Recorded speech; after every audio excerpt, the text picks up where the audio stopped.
friends, how are you? I hope you are fine and enjoying the videos. In this video we cover the social responsibility of business. That is a +1 business studies new chapter and new topic. तो बेटा ये social responsibility of business होता क्या है? तो इस चीज़ को समझने के लिए पहले आप मतलब कि एक जिम्मेवारी, आपको ये तो पता है कि सामाजिक, सोशल मीन्स सामाजिक और रिस्पॉन्सिबिलिटी मीन्स जिम्मेवारी, कि एक बिजनेस की क्या जिम्मेवारी होती है, उसकी तो मेन प्रॉफिट अर्न करना ही होता है। तो इस चीज़ को अंडरस्टैंड करने के लिए मैं आपको एक कहानी, मतलब एक शॉर्ट इंसिडेंट है वो बताना चाहती हूँ कि कुछ दिन पहले एक न्यूज़ आई कि 25 peoples die after eating food cooked in oil soiled by a ration shop. यानी कि 25 लोगों की मृत्यु हो गई जिन्होंने राशन शॉप से लिया हुए तेल में खाना बनाया। तो मेरे को ये लगा कि बिजनेस में सिर्फ मनी ही है, पैसे के पीछे ही लोग पागल हैं, उनका ध्यान सिर्फ भाई पैसे कमाना ही है, प्रॉफिट अर्न करना है, चाहे वो manufacture and sale of adulterated goods करे।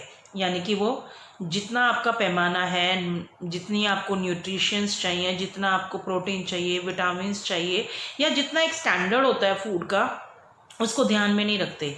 वो कोई भी चीज़ बनाते हैं सिर्फ अपने प्रॉफिट को देखते हुए।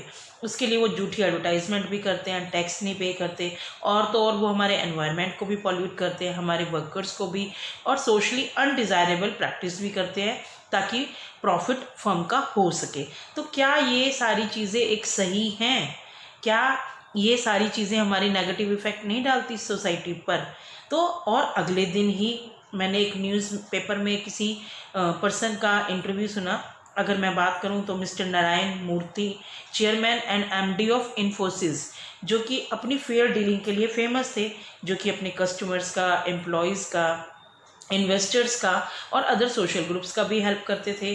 तो उसके बाद अंडरस्टैंड होता है कि बिजनेस में सिर्फ प्रॉफिट अर्न करना ही नहीं, सोशल रिस्पॉन्सिबिलिटी और उनके एथिकली अपराइट भी ज़रूरी होते हैं।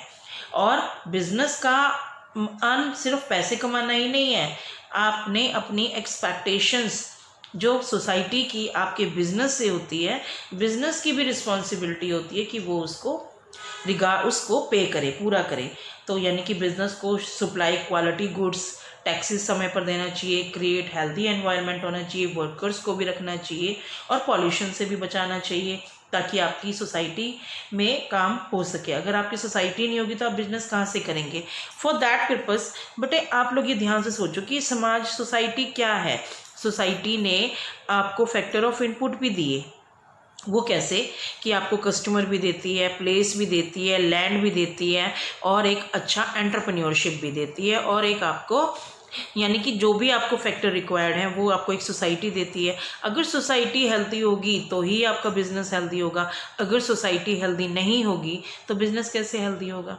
It means concept and meaning में social responsibility of business refer to the obligation to take those decision, यानी कि वो डिसीजन ले and perform only those action which are consider desirable, जो कि एक डिज़ायरेबल टर्म्स में with the objective and values of our society, जिसका main आपका ऑब्जेक्टिव है, जैसे बिजनेस का भी सोशल फुलफिल हो और हमारे समाज की वैल्यूज़ को भी, in the form of custom, traditions, और जो आपकी सोसाइटी के पार्ट हैं उन लोगों की जो नीड्स हैं वो भी फुलफिल सके। It is the responsibility of every business to respect the aspiration of the society, यानी कि हर पहलू की सोसाइटी के वो एस्पिरेशन यानी पहलू को वो रिस्पेक्ट करे, and should try its best to contribute to achievement of those aspiration, जो उसकी वैल्यूज़ हैं या जो उसके एस्पेक्ट्स हैं उनको फुलफिल करे along with the objective of profit maximization। और वो क्यों करे, ये एस्पेक्ट क्यों पूरे करे? रीज़न क्या है? Because society provide particular environment to each business and all necessary factor for that business. Input factor भी आप लगा सकते हो कि वो आपको इनपुट फैक्टर भी तो प्रोवाइड करती है ना, सारे के सारे। मैंने अभी आपको बताया कि जो आपकी सोसाइटी है वो क्या होती है।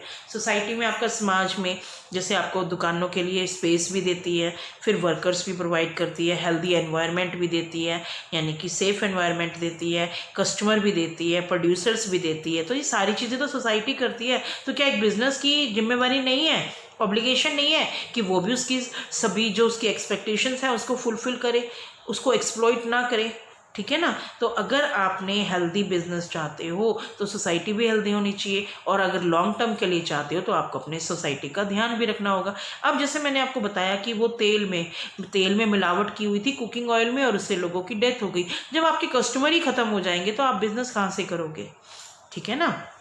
तो according to Howard R Bowen, ये एक पर्सन है जिन्होंने सोशल रिस्पॉन्सिबिलिटी को डिफाइन किया है। Social responsibility of business means the obligation to pursue means pressure, या मतलब उसको फोर्स करना, those policies to make those decision और to follow those line of action which are desirable, जो ज़रूरी हैं, डिज़ायरेबल इच्छा से, in terms of the objective and values of our society. यानी कि जो बिज़नेस में हमें सोशल रिस्पॉन्सिबिलिटी, बिज़नेस का मतलब ये होता है कि ये उन पॉलिसीज़ को, उन डिसीजंस को और उन लाइन ऑफ एक्शन, यानी कि उस काम को जो कि अपनी इच्छा से, बिज़नेस की अपनी इच्छा से ऑब्जेक्टिव भी फुलफिल करे और हमारी समाज को एक नया वैल्यू भी प्रदान करे। अब जैसे अगर हम लोग बात करें तो हमारे समाज में जो हमारी सोसाइटी है, हमारी कंट्री है, हमारी सोसाइटी से ही कंट्री बनती है। अगर हमारी तरक्की होगी तो ही देश की तरक्की होगी। अब कुछ एक लोग हैं, कुछ एक एग्जाम्पल हैं जो बिजनेस के साथ साथ सोशल रिस्पॉन्सिबिलिटी भी फुलफिल कर रहे हैं। अब वो सोशल रिस्पॉन्सिबिलिटी कैसे फुलफिल कर रहे हैं, देखो example of corporate social responsibility, Tata participate, Tata ने पार्टिसिपेट किया, यानी टाटा बिजनेस तो आपको मालूम है कि टाटा कंपनीज के बारे में, participate in rehabilitation of handicap children, ये हमारे समाज का ही हिस्सा होते हैं। अब उनके रिहैबिलिटेशन के लिए उन्होंने पार्टिसिपेट किया, यानी कि कंट्रीब्यूट किया। आपको ये नहीं कहता कि आप जाके खुद करो, बस आपने कंट्रीब्यूट करना होता है। I hope you understand. इसी तरह से steel authority of India limited contributed regularly, यहाँ पे वो टाटा वाले थे, यहाँ पर स्टील है, for education, poultry, agriculture, health care and drinking water supply to the people living near by the steel plant. जो उनके प्लांट के पास वाले एरिया के लोग हैं उनको कंट्रीब्यूट करती है शिक्षा के मामले में, पोल्ट्री फार्म के बारे में, एग्रीकल्चर, उनकी हेल्थ केयर और ड्रिंकिंग वाटर सप्लाई के बारे में भी वो उनको कंट्रीब्यूट करती है।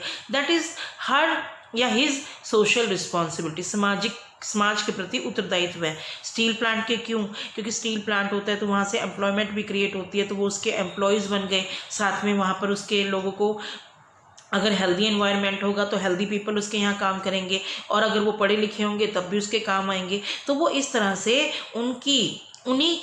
उसी समाज को स्वस्थ बनाने के लिए जो कंट्रीब्यूट करते हैं, एक तरह से अपने बिजनेस को ही करते हैं।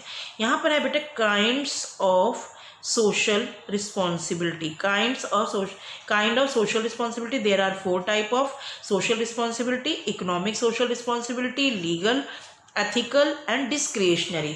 बट इकोनॉमिक रिस्पॉन्सिबिलिटी का मतलब होता है कि जो हमारा बिजनेस होता है उसकी अपनी एक अलग से, बिजनेस की अलग से पहचान होती है, इकोनॉमिक एंटिटी है, तो उसकी पहली सबसे सोशल रिस्पॉन्सिबिलिटी है इकोनॉमिक, यानी कि प्रॉफिट, यानी कि आपके जो गुड्स एंड सर्विसेज को प्रोड्यूस करना और समाज की नीड को फुलफिल करना, साथ में प्रॉफिट को अर्न करना। तो ये आपकी इकोनॉमिक रिस्पॉन्सिबिलिटी में, यानी कि आपकी सोसाइटी के अकॉर्डिंग क्या क्या लोगों को या समाज में किन किन वस्तुओं की, किन किन सेवाओं की ज़रूरत पड़ती है, उनका मैन्युफैक्चर करना, प्रोड्यूस करना, और फिर उनको दे के उनकी नीड को सेटिस्फाइड करना, but at a profit. This is the economic, और प्रायोरिटी भी यही होती है बिजनेस की। सेकंड होती है legal responsibility. But every business enterprise has a responsibility to follow the law of the country, यानी कि हर एक बिजनेस की ये एक जिम्मेवारी है कि वो अपने देश के कानून का आदर करे। वो कैसे, टाइम पर और ईमानदारी से अपने टैक्स को पे करे, कोई पॉल्यूशन ना क्रिएट करे। इससे क्या होता है कि अगर आप समय पर पैसा टैक्स का करेंगे तो गवर्नमेंट आपको इंफ्रास्ट्रक्चर फैसिलिटी प्रोवाइड करेगी। आपको देखो अभी आप लोगों का सड़कों का, ट्रांसपोर्ट का कितना बेनिफिट मिलता है, और पावर सप्लाई का, तो ये सारे टैक्स के पैसे सही होते हैं। अगर आप टैक्स समय पर भरेंगे तभी गवर्नमेंट खर्च करेगी ना। और अगर आप कोई पॉल्यूशन क्रिएट ना करें, कानून बनाती है गवर्नमेंट की आपने अपनी फैक्ट्री में ये डिवाइस को इंस्टॉल करना है ताकि पॉल्यूशन ना हो, देश बच सके, आपका एनवायरनमेंट सेफ होगा तो आप ही सेफ होंगे, बीमारियों से बचेंगे। और तीसरा है बेटे एथिकल रिस्पॉन्सिबिलिटी। ये होता है आपका behaviour of the businessman firm, जो कि एक समाज चाहता है, ये कोई कानून नहीं डिफाइन करता। अब जैसे मान लो आप लोगों के धर्मों की, जो किसी धर्म को मानते हैं उनके सेंटिमेंट्स की रिस्पेक्ट करना, आपने इको फ्रेंडली जो मेथड्स हैं प्रोडक्शन को उनको अडॉप्ट करना, और आपने क्वालिटीज़ ऑफ गुड को मैन्युफैक्चर कर कर सप्लाई करना एट रीजनेबल प्राइस पर। तो यही तो आपकी एथिकल रिस्पॉन्सिबिलिटी है। अभी अगर आप लोग बात करते हैं, आप अपने टीचर से कितने क्वेश्चंस पूछते हैं, but it is the ethical behaviour of the teacher that he or she answer your question patiently। आपके ध्यान से सुनता है, वो करता है, लेकिन किसी कानून में नहीं लिखा हुआ कि teacher is bound to give answer of every query of the children. Doctor अपने पेशेंट को कितनी तरीके से ट्रीट करते हैं। तो ये सारे एथिकल बिहेवियर। लास्ट है बेटे डिस्क्रिशनरी रिस्पॉन्सिबिलिटी। ये एक वॉलंटरी होती है कि बिजनेस करे या ना करे, उसमें कोई प्रेशर नहीं होता। जैसे कि आपने किसी को डोनेशन दे दी, चैरिटेबल इंस्टीट्यूट को, चैरिटेबल के बाद अगर आप लोगों ने अर्थक्वेक से लोग पीड़ित हैं, अभी अगर हम लोग बात करें कोरोना में लोग कोविड-19 में लोग अफेक्टेड थे, तो लोगों ने, बिजनेसेस ने कितने सारे डोनेट किए हैं। अगर आप लोग बात करें फिल्म पर्सनैलिटीज़ हैं, उन्होंने भी डोनेट किए हैं। तो that is your discretionary responsibility. ये हमारे समाज के प्रति है, कोई एहसान नहीं है। अगर हम लोग आपस में अपने समाज के लिए, अब ये क्यों किया, अगर हमारी सोसाइटी सेफ रहेगी तभी तो हम वो बिज़नेस कर पाएंगे। समझ में आई? Now social responsibility toward different interested. आपके बिजनेस में अलग अलग लोग इन्वॉल्व होते हैं और उन सब के प्रति आपके बिजनेस की अलग अलग रिस्पॉन्सिबिलिटी होती है। तो ये आप लोगों के मेनली मैंने 6 ग्रुप में बांटे हैं। Responsibility of business toward the share holder या ऑनर्स या इन्वेस्टर, फिर वर्कर्स या एम्प्लॉयज़, कंज्यूमर या कस्टमर, गवर्नमेंट, ठीक है, गवर्नमेंट के बाद आपकी पार्टिकुलर कम्युनिटी आ जाएगी, और फिर आ जाएंगे आपके सप्लायर। तो हम एक एक करके इसको करेंगे। तो सबसे पहले है responsibility toward the share holder. अब कोई पर्सन आपके बिजनेस में, अपने बिजनेस में या किसी में भी लगाए, तो उसको डिविडेंड या इंटरेस्ट मिलना चाहिए ना।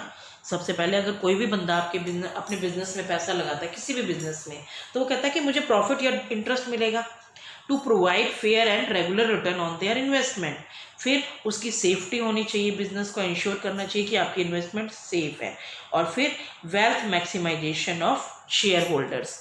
मैंने कहा था कि शेयर होल्डर्स ऑनर ही होते हैं। तो अगर ऑनर्स की बिजनेस में मार्केट प्राइस बढ़ेगी तभी उसकी वेल्थ मैक्सिमाइजेशन होगी।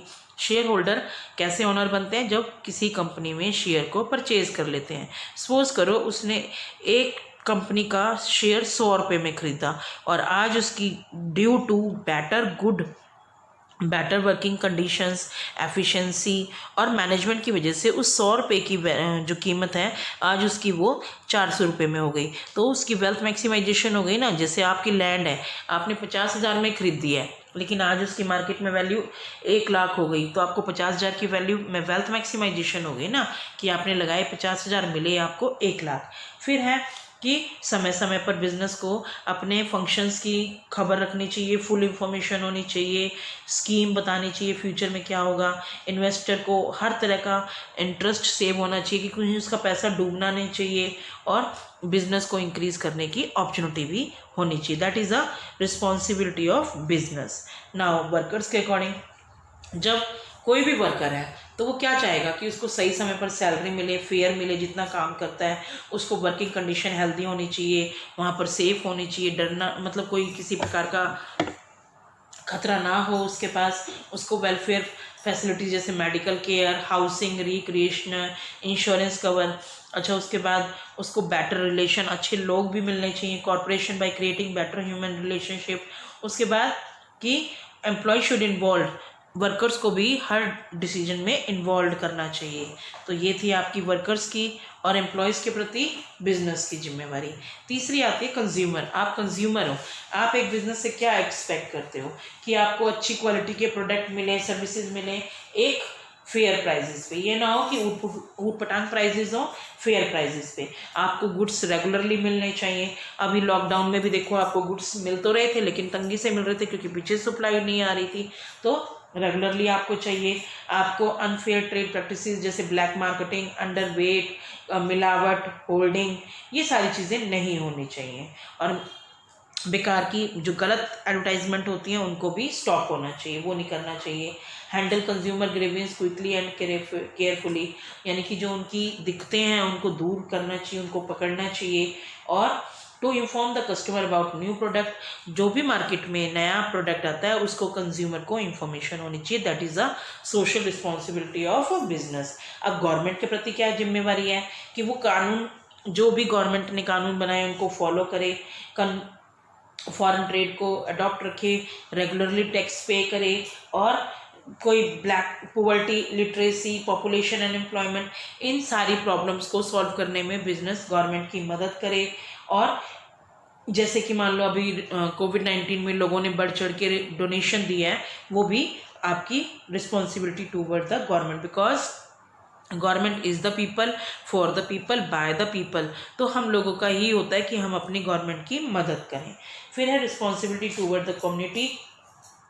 कम्युनिटी यानी आपका समाज, एक आपकी सोसाइटी, तो उसमें एम्प्लॉयमेंट अपॉर्चुनिटी होनी चाहिए। आपके जो स्केयर रिसोर्सेज हैं, जो मुश्किल से मिलने वाले रिसोर्सेज हैं, उनको अच्छी तरह से यूज़ होना चाहिए।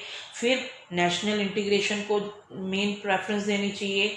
सोशल और कल्चर वैल्यूज़ को ध्यान में रखना चाहिए, और अपने एनवायरनमेंट को पॉल्यूशन से बचाना, और उसमें आपने अपने ही समाज में प्रोवाइड करना, जैसे कि मंदिर, मस्जिद, उसके बाद hospital, dispensaries, educational institute, entertaining park बच्चों के लिए मेंटेन करना। ये सारी चीज़ें आपकी बिजनेस की एक कम्युनिटी के हैं। और सप्लायर जो आपको रॉ मटेरियल परचेज करता है, बट वो कहता है कि हमारी पेमेंट समय पर हो जानी चाहिए। आपको फ्यूचर प्लान के बारे में बताना चाहिए, हमारी ये फ्यूचर प्लान है, हम आगे आपसे रॉ मटेरियल ज़्यादा लेंगे। आपको small supplier by placing order with them, जो छोटे छोटे सप्लायर हैं उनके पास भी ऑर्डर होना चाहिए। डीलिंग्स फेयर होनी चाहिए, क्वालिटी प्रोडक्ट होना चाहिए, ताकि आप लोग सही काम कर सकें। तो ये सारी की सारी एक बिजनेस की अलग अलग ग्रुप के प्रति अपनी जिम्मेवारी होती है। I hope you understand this concept. Only one remaining thing left, case for social responsibilities और एनवायरनमेंट प्रोटेक्शन। वो मैं आपको बटन नेक्स्ट वीडियो में दूंगी। अगर आप चाहते हैं कि मैं इसी तरह से वीडियो आपको प्रोवाइड करती रहूँ, तो please subscribe the channel and right in the comment box. Thank you.